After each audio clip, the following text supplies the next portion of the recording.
It's a perfect situation.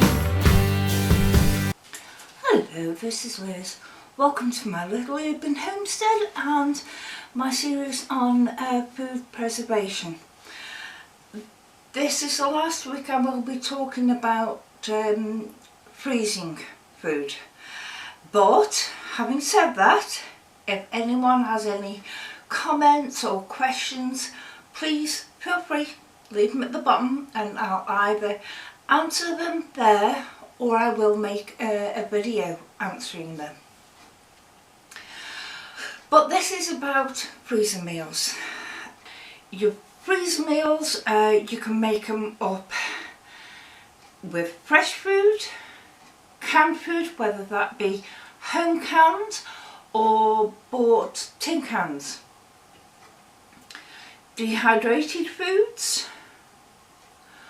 or previously frozen food. So that's only in as such as you've frozen a few pounds of mincemeat and you take it all out and defrost it all, cook it through, make a cottage pie out of some of it, bolognese, lasagna. Once it's been cooked through again with everything else, then you can put it back in the freezer. I know I'm saying it again, and I know I said it a lot last week, but you have to change its state. If it goes in raw, comes out, you've got to cook it before you can put it back in. If it comes out cooked, then there is no other state other than cooked. You cannot take it back to raw, and cooking it is just keeping it in the same state it is. There is no other state. So this is, I can't harp on this enough. But as I say, you can make it from fresh, canned, dehydrated, or a combination of all of them. Now, even though it's a month since I went to the supermarket, a few months since I went to the Watchers, I'm taking meals out of the freezer, but I'm also putting some in as well. Because especially the meat, I'll store a load of it in the freezer.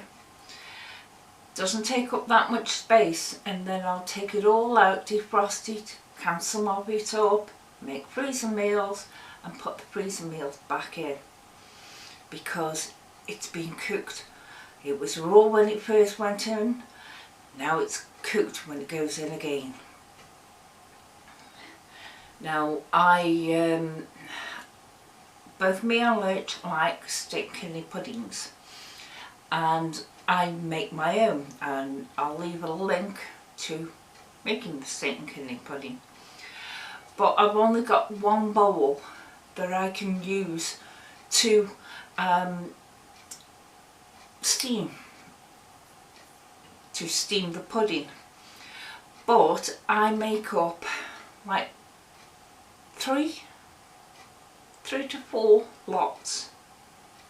I have my slow cooker going all day to cook the steak, let it cool down.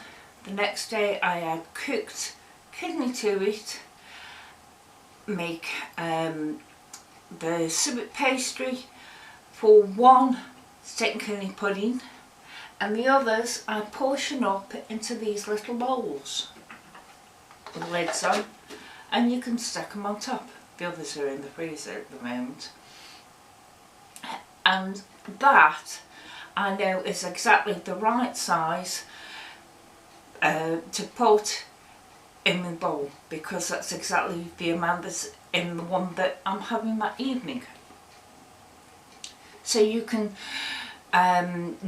do that way, but obviously you can't store a lasagna in a plastic container because it needs going in the oven afterwards to cook through. So you can't put a plastic container in the oven.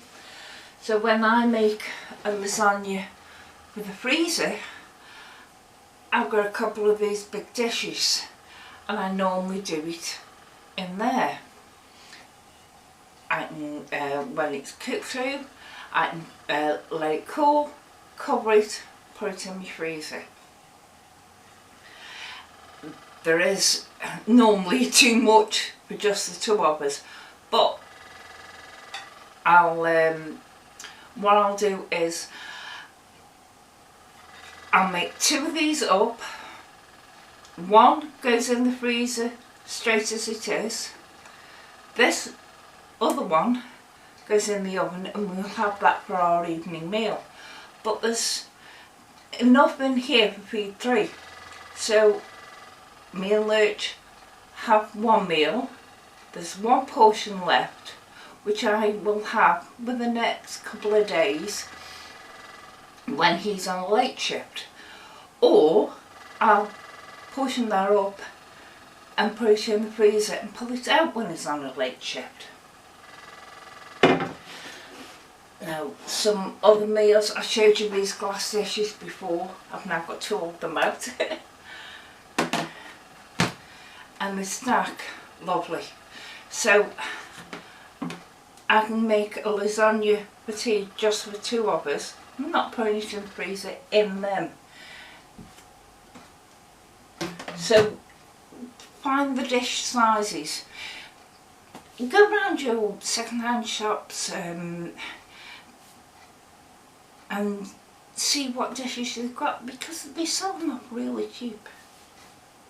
Now, going from a freezer with no ready meals in to a fully stocked freezer with ready meals, that's a lot of work and time for you to spend stocking your freezer up. And it's a lot of money as well in one go. One way to help you out is make a larger batch. Going back to lasagna again, I make one just for me and Lurch in these containers for our evening meal. But I'll actually make two up. One can go in the freezer and one we'll have that night. It means that in a week or so's time, I can put, or a month's time, I can pull this one out and we can have it once it's defrosted. And it's all ready. The dishes that you need to use, we use them making two of them. You use the same amount of dishes making one. So if you make one up, have it that night, and a few weeks later you make another one and have it at night, that's 2 lots of dishes. Whereas you only need 1 lot of dishes to do if you make up a batch of 2. Plus it means that you've got one in there.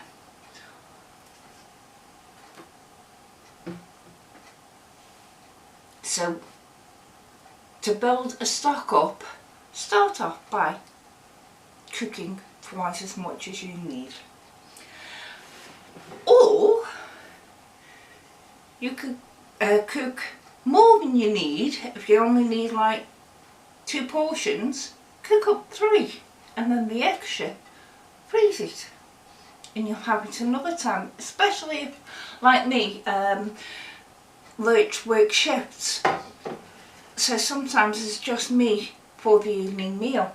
So I don't want to cook a lasagna just for myself that night, so I've got some in the freezer I can pull out. But another thing you must remember when you are freezing ready meals is that for the time that they spend in that freezer, the meal is drying out. That appears to be it. That's all I can say is this is just a short, quick episode to round off the talking about freezing things. So thank you. Bye.